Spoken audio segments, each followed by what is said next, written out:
See Beneath Your Beautiful podcast is raw and intimate, sometimes funny, and always entertaining.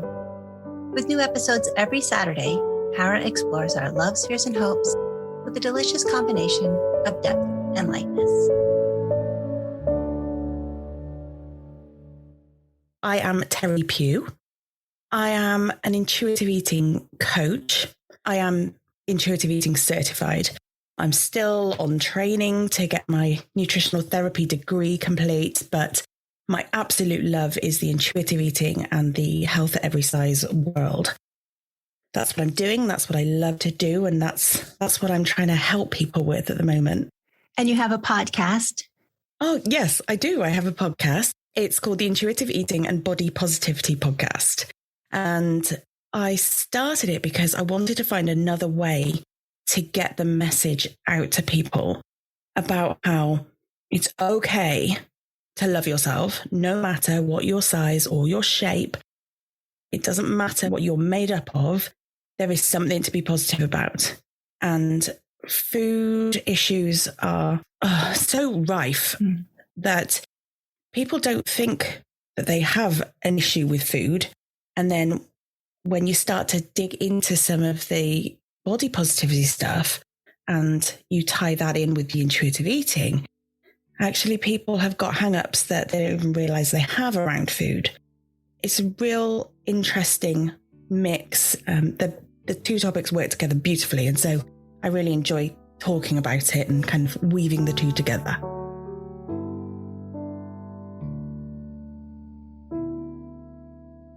I went down the rabbit hole of, all the anti-diet books and intuitive eating and health at every size.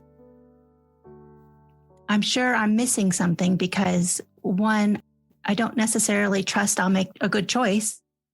And I know that's diet mentality, but also I don't feel comfortable in this body. So there's a real battle because I don't want to be this size.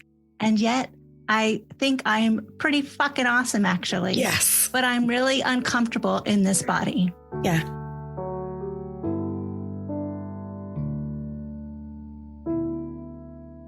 Intuitive eating is, put very basically, our most natural way of eating. It is the way we're supposed to eat. When we're born, right from a newborn, well, most newborns, there are always exceptions to these rules. Most newborns are born knowing intuitively whether they're hungry or full or somewhere in the middle. And, if you offer a baby a bottle or some food when they're not hungry, they'll refuse it. They'll turn their heads. They'll, no, I don't want it. And when they're hungry, you will know about it because they will scream their house down until they're fed. And that is their very, very natural fullness and hunger instincts. The body knows what it needs food-wise to keep itself alive. But the problem is that as we grow older, then things naturally happen to knock that intuition away. So when you're a toddler, maybe you start having regular meal times. You'll have breakfast at a certain time. You'll have lunch and dinner at a certain time. And that's because that's what the parents or caregivers have put in place. And then as you get a little bit older and you go to school, you've got things much the same. You've got patterns that are regular meal times. And then you start becoming taught about what is quote unquote good and bad food, what is healthy and unhealthy. Then you get a bit older and you get into your teens, you start becoming more body aware. And then diet culture, if it hasn't already, will start filtering in. Right. And that is the media. And it used to be magazines and TV and newspapers on the whole. But now we've got to contend with social media and things like that. There are influencers everywhere. There are people everywhere. There's pictures, there's music, there's adverts. There's so much around us that tells us what we should be. And it's all driven by beauty standards and diet culture. So by the time you've hit your teens or adulthood, you've lost that intuitive way of eating. So intuitive eating is bringing that back, and it's shirking off everything that you've learned about eating, everything you've been taught through dieting and everything you're being told by makeup companies, diet companies, influencers that tell you how you're supposed to look. And it's removing all of that and getting back to what you want to eat, what you need to eat, and finding a way to be happier with the way that you look and the way you are in your body, no matter what size your body is. Right. And it's a misconception that this means that you should always be happy with the body that you've got. And you've said it, and I feel it, and so does everybody else. You can't always be super positive about the body you're in. It's just not human nature. There's always going to be times where you're not happy. Right. And that's just normal, because everybody, no matter what shape or size they are, will have something about themselves that they feel is flawed.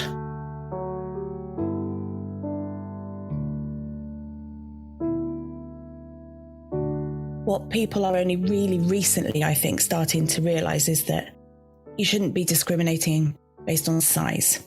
There's a big misconception that if you are fat, it's your fault. Well, I don't see how it isn't my fault, because last year I was slim and I overate and gained all the weight back. Mm-hmm. How could that be anybody else's fault or society's fault? Or I realized I was on a restrictive diet, which caused the binging afterwards. Mm-hmm. So is it the diet's fault that I was on? Mm-hmm. How is it not my fault? It is society's fault that you feel like this.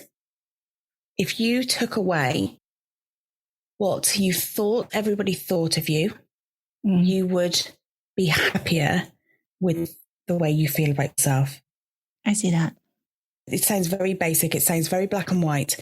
But we essentially, generally speaking, want to lose weight, want to be thinner, want to be smaller or leaner or taller or shorter, or want to look a different way to please other people. If you question why you want to change your body, quite often those reasons will be for other people. Mm-hmm. And whether that is because you feel like your relationship would be better, or because you'd be able to go on holiday and wear the clothes you want to wear by the pool, or you could walk down the street and not be judged. You could go to a restaurant and eat without questioning whether the waitress would be judging your meal choices, etc., etc. There are lots of reasons why we want to change the way we look. Most of them boil down to what other people think. There are some reasons that will be for yourself. So there will be things like maybe you feel more comfortable in a smaller body. There's no doubt about it. The bigger the body, the more allowances you have to make for everyday movement. Yeah. There are all sorts of situations where being in a bigger body is much more difficult for people than those in a straight size body. But you feel bad about it because that's what society is putting on you. But the reality is, it is down to the diets failing you. There is a figure that goes along the lines of 95% of diets fail. When I say fail, that means after you've stopped dieting, that weight does not stay off. It comes back. And so the diet works while you're on it. But as soon as you stop, that weight comes back. And it comes back on more quickly the more dieting you do. And the weight also increases. So every time you diet and you stop dieting, you gain the weight back plus a little bit more. Right. Your body has a natural, what's called weight set point. Mm-hmm. And every time you go on a diet, because you've restricted, when you stop dieting and you start eating again, your body goes, hang on a minute, we've got some food. I'm going to cling on to this for dear life because there's going to be another famine coming soon. So it adjusts your body. You gain that weight back, you gain a little bit more because that comfortable weight that your body wants to be at is just that touch higher now. But unfortunately, what that makes us do is get very unhappy with ourselves, jump back on a diet, and before you know it, you're back on the wheel.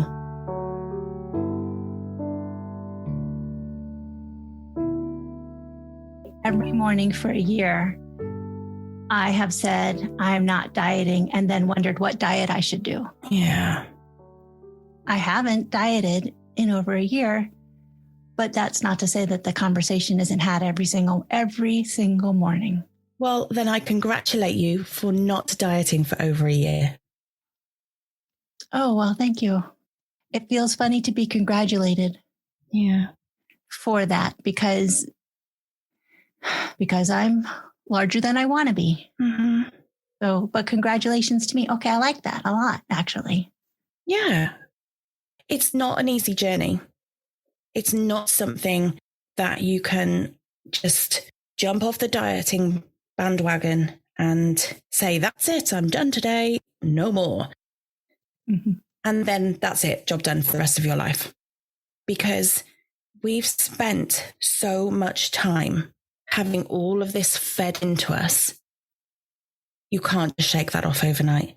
If you think how long you've been dieting for, or how long you've been trying to change your body, you can't undo that in 5 minutes. Right. And then because you don't feel like you've done well enough, because you're not completely happy yet, and beating yourself up, when actually you should be congratulating yourself because you're one step more along the line. I love that. Thank you. I mean, really, I think that'll help Good. every morning when I have this conversation. Yeah, good.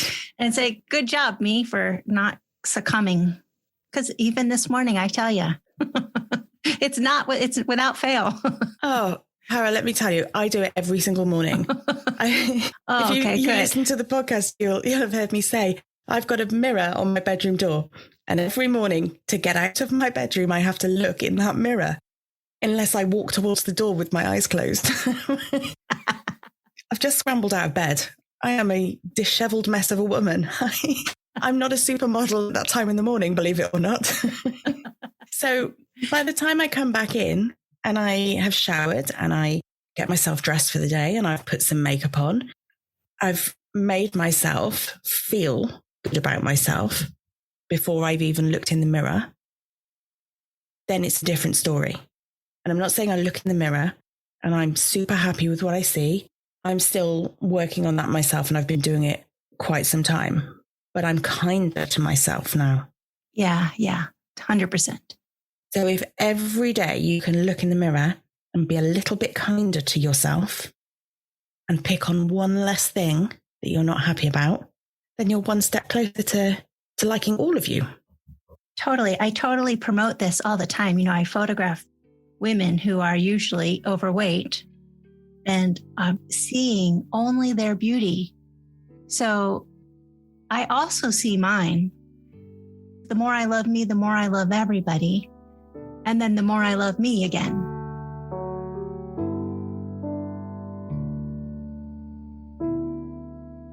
I totally never thought of that when we were little, our eating patterns messed up our intuitive eating.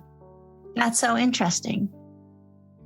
What exactly do we do now to regain that ability? Because as you know, maybe, I assume that, once you start dieting, well, you learn to not trust yourself, number one. And number two, there are days that I can't get full. I don't have the trust in myself because I feel like I could eat forever. Yeah. There's an endless pit in there.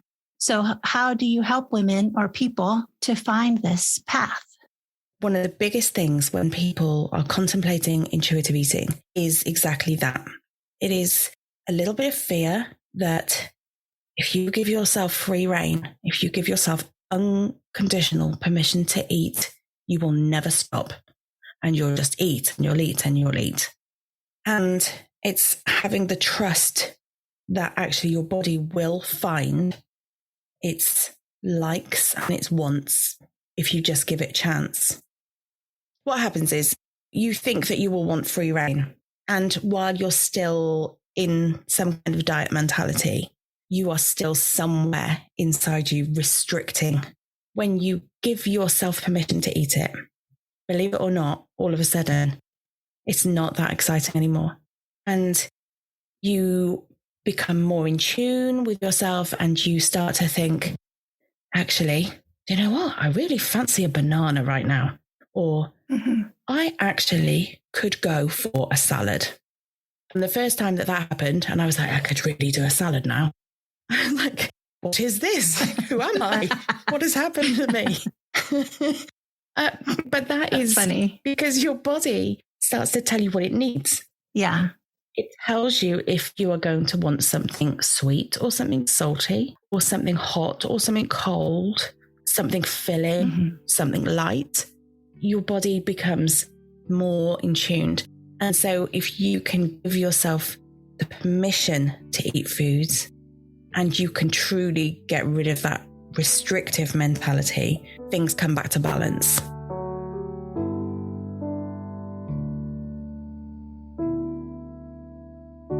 I really wanted to do some juicing days. Like I wanted just vegetables and fruits in my body. And I still thought, oh, there's too many apples.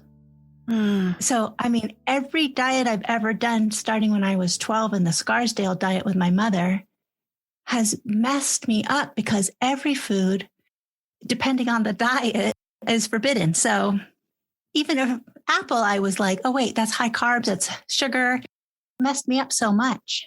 It does. And if you add up all the diets that you've done over time and you consider what part of each of those diets you're not allowed to eat for whatever reason, if you put them all together, you'd never eat anything.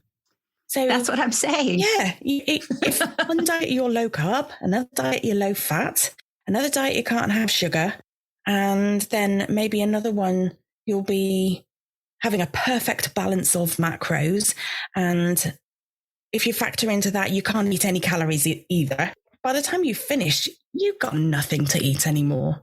Right. There's one health guy I follow that, fat is good. And then another person I was following was saying no fat, no sugar, no salt.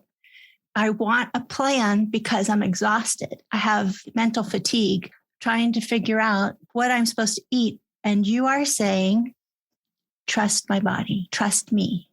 Is that what you're saying? That's exactly it. Yeah. It is exhausting because it's a never-ending fight, isn't it, when you're on a diet or when you're trying to lose weight or when you're trying to change something about yourself. It's a never-ending fight. Always counting something, always watching labels on packets, always being cautious of foods. And again, it's not your fault because it's drilled into you from every which angle. There's always going to be somebody promoting some kind of health benefit to taking something out of your diet. Somebody's always going to promote keto. Someone is always going to promote a cleanse. Oh God, cleanses drive me crazy. There's always going to be something to promote. But actually, what the actual truth is that we need all of these components of food. All of them. There is something good to be had from every single food. Even down to things like donuts, cake. Let's use cake as an example. Cake has got carbs, it's got fat, it's got protein. It's got those three key things that your body needs to survive.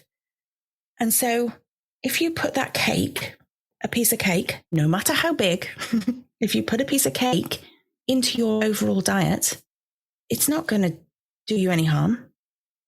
If you've got a good balance of foods across the board going in, you've got a good variety of vitamins and minerals, that piece of cake can only contribute to that overall balanced diet. Well, two things. One, I know you're right because I have two people I always think in my head that eat when they're hungry, eat what they want, and are slim because they listen to their body. And two, do you know the Bill Cosby routine where he feeds his kids cake for breakfast because it's got eggs and it's got milk? And then they're singing, Dad is great. He gave us chocolate cake. That is absolutely brilliant. I can't believe you don't know that. No, I don't. Oh, you're a little younger than me. You're a little younger than me. Pretty funny. I'm going to send it to you. It's so funny. Thank you. Yeah. So Terry's great. She's giving me chocolate cake. I give you unconditional permission to eat that chocolate cake. Oh, gosh. Okay. That's what the problem is that even though I have not been on a diet, my head's on a diet. Yeah. So I'm still restricting. I'm still saying food is good and food is bad. Mm-hmm. I'm still saying, to be honest, I'm good and I'm bad when I'm eating it. Mm-hmm. Yeah.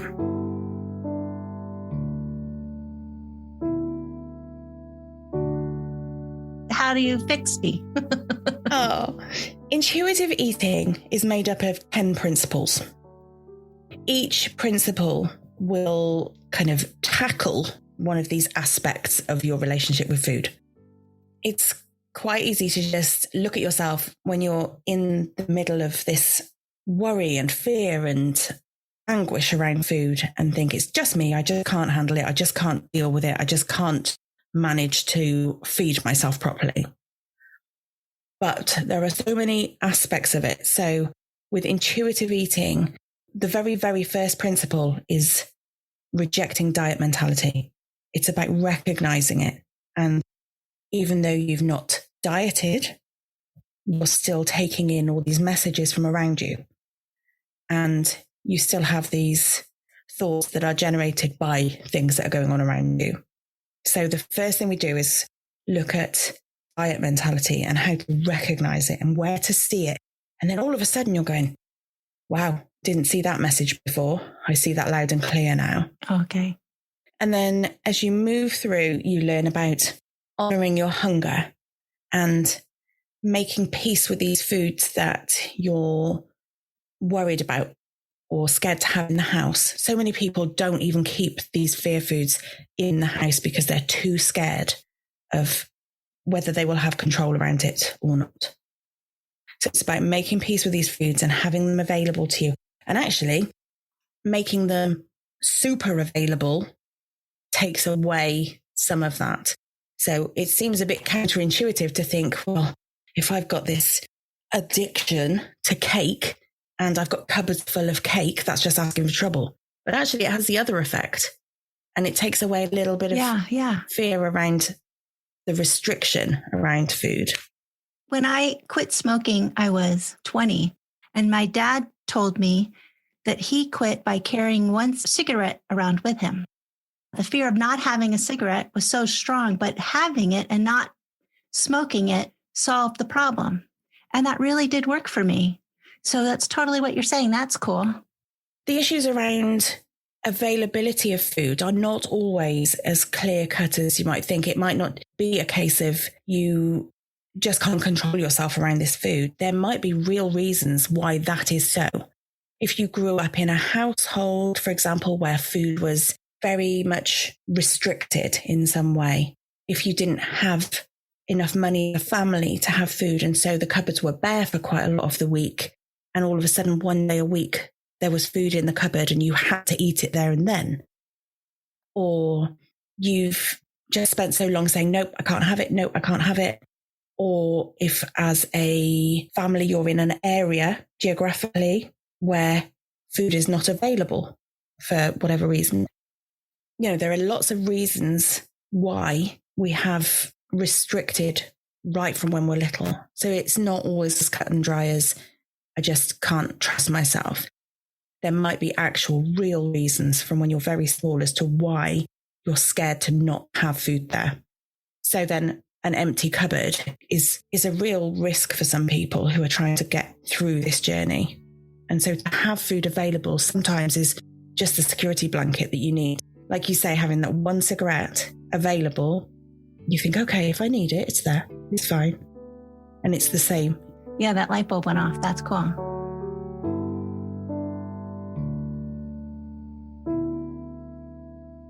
We also look at the thoughts in your head. We call this the food police. And it's mostly the thoughts that are in your head. It's all those little judgy thoughts. If you're on your third donut of the day, in your head it's, I've had too many donuts. Well, why is it too many donuts? Who said it's too many donuts? You know, there is no such thing as too many if you've got no rules around it. Oh, I see. Yeah. It's about working on the mindset. So even once you've rejected diet mentality, you've still got those little thoughts that are chipping away, and how you reframe those and make them more positive.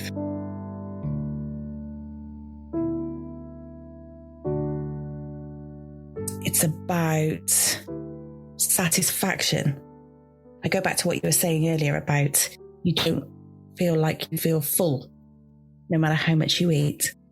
If I was going to put my last penny on it, I'd say it's probably because you weren't satisfied. With what I was eating? Yeah. I see. There's a lot to be said for eating the food that you really want, that will really satisfy you in that moment.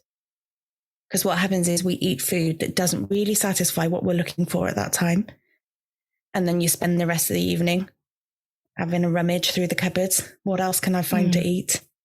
And quite often it's not because we're hungry. It's because we're not satisfied with what we've eaten so far.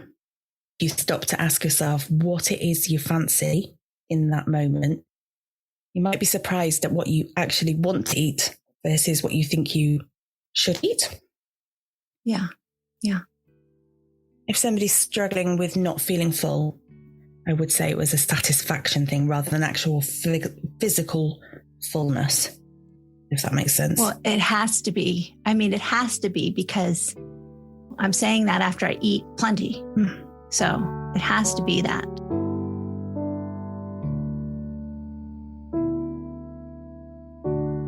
You do group coaching? Yeah. Got a lovely, lovely coaching group. We meet once a week. We do a video call. I've usually got a topic set for the week, but the conversation will quite often go off on a tangent, and we'll start talking about something. Maybe we start talking about satisfaction and we end up talking about the food police and the thoughts that have come to our head this week, or maybe somebody's having a bit of a rough week food-wise. And it's such a great group. It's such a good place where everybody shares and contributes. It's a really friendly, lovely coaching group.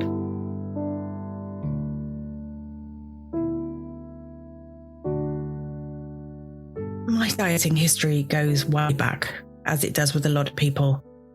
I put a bit of a poll up on Instagram once and said, what age did you start dieting? And the numbers were really low. And I started at 13. Yeah, I was 12.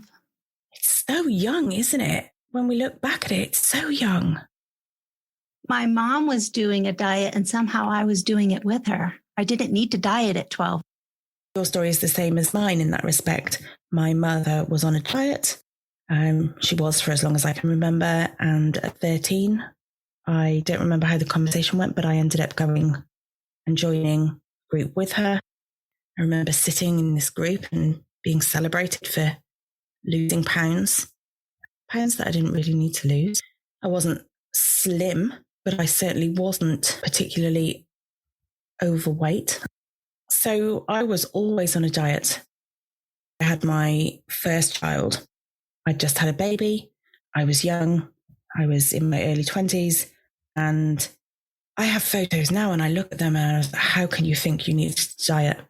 But right. There I was dieting. And then I had my second child. And at that time, my mum got quite unwell. So I had a very small baby. I had a 5-year-old and trying to hold down a full-time job, trying to travel and see my mum, trying to balance all of that, falling out with other family members for, the part I was or wasn't playing. And food spiraled massively. Probably a year or so after that had happened, I was diagnosed with binge eating disorder. I remember sitting on the side of my bed one night. My husband was at work, and I remember sitting there and sobbing because I had raided the cupboards. There was nothing left that I could eat. Talked about not being satisfied. That's exactly how it was. I had eaten everything there was to eat, and there was still this big empty hole, and I couldn't satisfy it. And I remember ringing, saying I need some help. And I got into counselling, which was quite a turning point because she made me realise that, as for a lot of people, my issues with food were not about the food. They were about my thoughts, my feelings, my emotions. And as we started to unpick that, my relationship with food got a little bit better. Sadly, not so long after that, we lost Mum.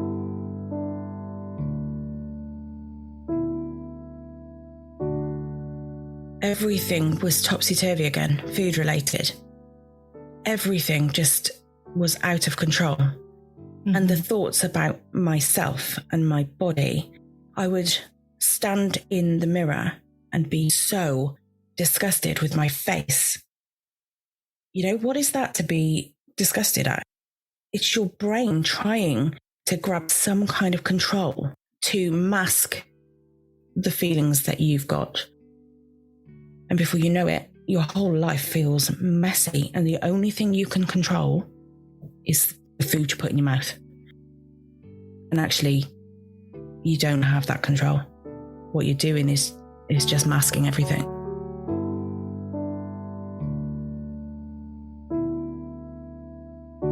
I left my first husband because he was negative to me about my weight. And 2 boyfriends after that actually told me they were leaving me because of my weight. So it's hard not to judge yourself based on what you look like. Yeah. That does feel like it's your worth. That's where the work has to be, I think. Yeah. I'm sorry that you experienced that. Now I think I don't respect those people anyway, and who cares what they think? I mean, I've come a long way. And in your 50s, everything's a little better because, fuck everybody. Absolutely that. But it's a real thing that people do judge you based on what you look like. Yeah. And so it's hard not to also judge yourself based on what you look like. And when you're being told that, like actually told that, yeah, it just compounds what you're already thinking. It's a case of, well, if I'm thinking that and people are saying it, well, it must be true. Right. As I was driving to work this morning, I was thinking about the conversation we were going to have. And I actually realized, funnily enough, this morning that my husband is the only person who has ever, relationship-wise, has ever told me that he loves my body. And the only person who I've been in a relationship with that has not criticized my body. So I totally understand you there. My husband too. My husband says that he loves my belly enough that I actually believe him. Oh, I love that. It's so wonderful to have somebody who doesn't judge you and loves you exactly the way you are, the way you're supposed to be loved. Mm-hmm. But we do have to get there ourselves. Without my husband telling me how much my belly is awesome, I need to see it as well. Yeah. And so that's the work.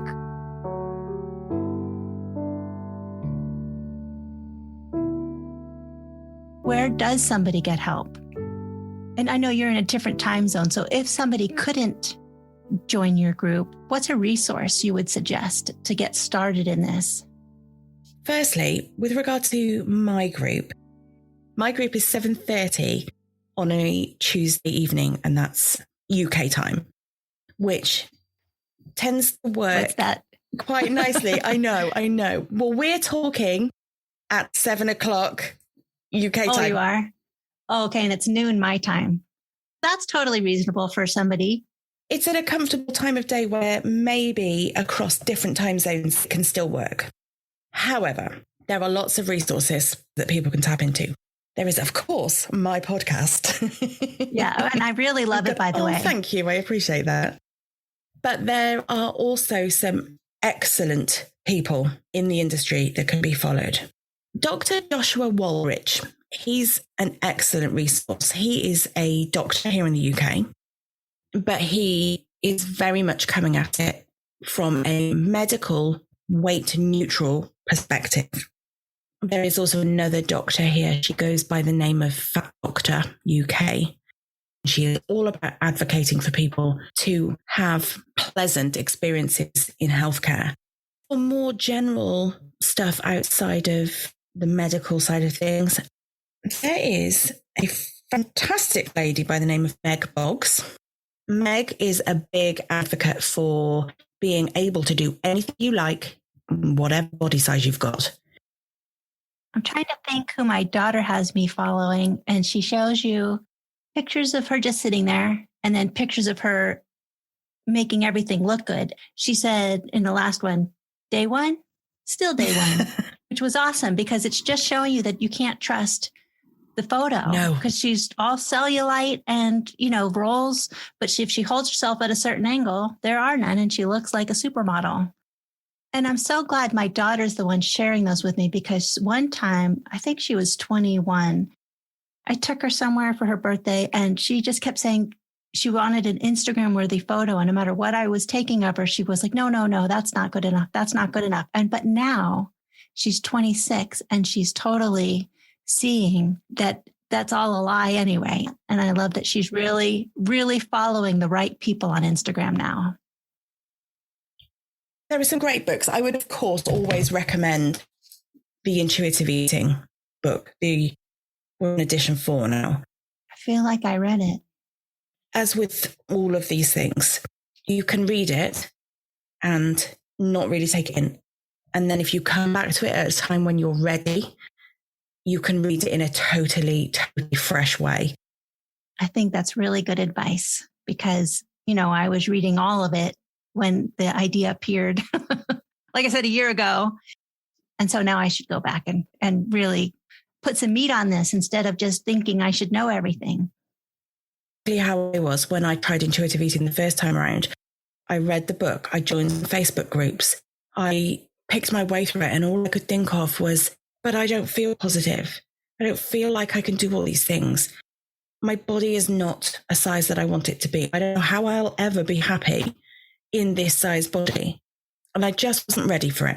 My mind was not where it needed to be. I wasn't ready to let go of dieting. Has something clicked for you? Absolutely. The second time round, when I started to really look into it, you do have to be ready to really get into it and get a little bit uncomfortable with how it makes you feel. But when you are really ready, read the book, read it slowly, and start following some people that are in the same space. It makes such a difference, yeah. That's great advice. Thank you.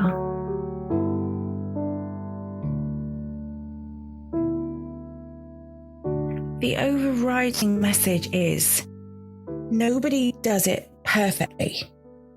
Nobody does intuitive eating perfectly. Nobody shakes off dieting and that's it, they're done.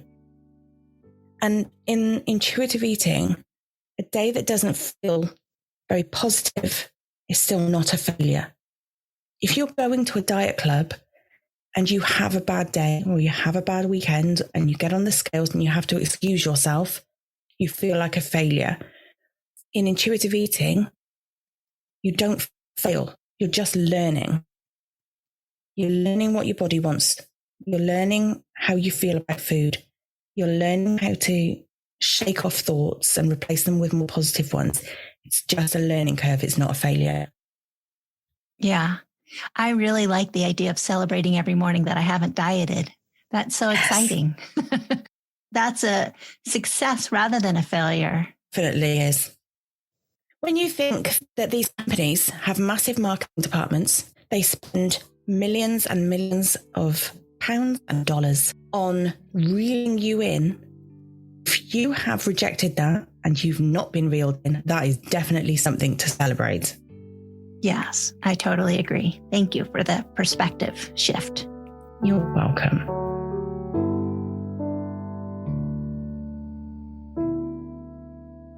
I know we're just two women in our houses doing podcasts, but I felt like, oh, I get to talk to her. I'm so excited. Oh, that's amazing. Because I do listen to your podcast and I really enjoy it. I really, I'm really so enjoy pleased. it. And Well, the feeling is mutual. I was really looking forward to talking to you because I love how you come across. You're so warm and friendly on your podcast, and you've been exactly the same in person. So it's been so lovely to chat to you.